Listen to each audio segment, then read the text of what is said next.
কলকাতার বিরিয়ানি আর মুঘলাই খাবারের মধ্যে যে নামগুলো সবার প্রথমে আসে তার মধ্যে একটা হলো আরসালান। হাই, আমি প্রাপ্তি। আমার নতুন একটি মিনি ব্লগে আপনাদের সকলকে স্বাগত। শহরের ব্যস্ততম রাস্তায় হাঁটতে হাঁটতে এসে আমরা পৌঁছালাম আরসালান রেস্টুরেন্টে।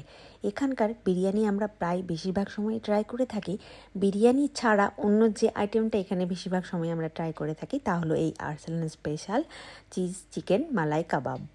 চিকেনের সাথে চিজের মেলবন্ধন, গ্রিল চিকেন, তার উপরে সুন্দর করে কোটিং করা এখানে চিজের, আর ভেতরের চিকেনটা একদম সফট আর জুসি, যেন মনে হচ্ছে একদম পুরো ব্যাপারটা চিকেনের সঙ্গে চিজের একটা পারফেক্ট লেয়ার তৈরি করেছে। এইখানে এই কেবাবের সঙ্গে পরিবেশন করা হয়েছিল একটা মিষ্টির চাটনি, যেটা দই দিয়ে আর পুদিনা দিয়ে তৈরি করা হয়েছিল সেটা, আর তার সাথে দেওয়া হয়েছিল কিছু স্যালাড। আর এদের পরিবেশনও কিন্তু খুব সুন্দর। আর এই চিকেনের হালকা স্পাইসি ফ্লেভার আর তার সাথে একটা চিজের ক্রিমি টেক্সচার সব মিলিয়ে যেন মুখে দেওয়ার সাথে সাথে একদম গলে যাচ্ছে।